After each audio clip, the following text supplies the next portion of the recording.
This is a return to form for Jack Jenkins, who's actually coming back off of a pretty nasty medical layoff. Legit, he fought Gabriel Santos in a fight that was back and forth, competitive. He dropped him early, but he ended up losing that via submission and fractured his thyroid cartilage. Now, AJ, I am no doctor, but that does not sound good. He was out for a while. He said that there was some real issues where, like, if this was like a couple centimeters the wrong way or something like that was life-threatening or whatever the case may be. Go look it up, folks, if you're actually interested about the story. So you got something to prove, but you probably got some lingering psychological issues in the back of your head. And then you got a Ramon Taveras who is just a mean southpaw in-your-face boxer, bro. It's a guy who I honestly, in his run, Cortavius Romeus, Surrey City, and Davy Grant, I bet against them on all of those ones. And of course, he's won 2 of the 3 right there, right? So this is a guy I don't have a great read on, and I'm interested to know what stands out about Ramon Taveras specifically in this matchup for you. Specifically in this matchup, Derek, is his willingness to sit in the pocket and land more damage. Ramon Taveras has an interesting knack of being able to get the best out of those exchanges, right? If you're just sitting there as Ramon Taveras, you're playing the point game and you're just teeing off, not being hit, right, countering and evading, you're going to do very, very well. But the second you keep your front foot in that tire, Ramon Taveras has a way of landing that last shot and really making an impact. And if he's able to do that against a very, very dangerous Jack Jenkins, it might bring up some of those reservations he's had because of what the stuff he's done in the past. Potentially, for sure, right? And I think it's more of like, you grab his neck or something like that. You start to try to strangle him. He'll be like, oh, what's going on here? But yeah, I think when it comes down to foot in the tire, boxing match, that's Ramon Taveras' specialty, which is why I think Jack Jenkins, when you take a look at the actual numbers right here, minus 295 favorite, plus 220 comeback for Taveras, which I think is fair. And the reason why is because when I watch Jack Jenkins, aside from his spectacular boxing himself that I've been a fan of, his body work and all that good stuff, Taveras has good body work too.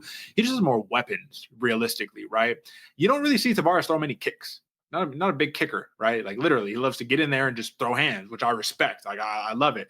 But the calf kick for Jack Jenkins, the check hook circling off, just mixing things up, dropping people with head kicks and all that good stuff.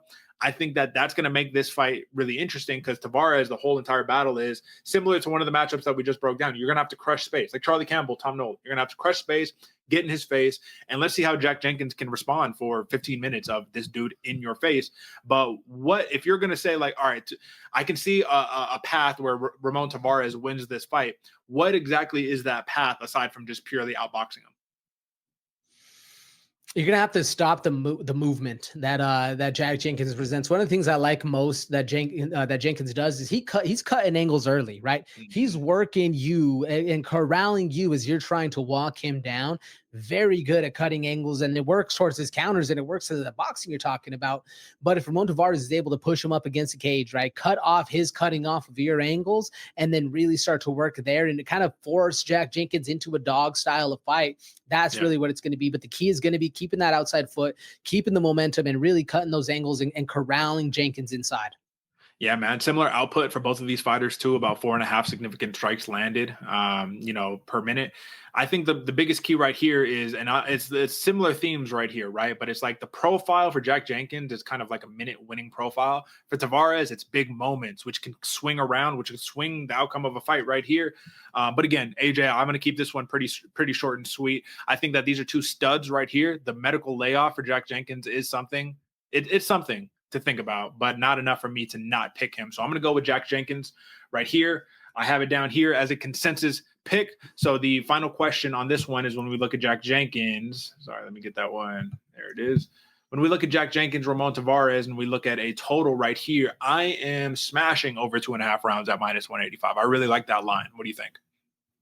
I'm right there with you, Derek. The only other one I was thinking of was Jack Jenkins by points, plus 145. Good money right there, but you have to be convinced in that decision. And with how wild, dangerous, and powerful both these fighters are, I'm not completely sold, so I'm with you. I'm smashing that over. Yeah. And check your books, right? On this book that I'm looking at right here, Jack Jenkins by points, plus 125. Ramon Taveras by points, plus 400.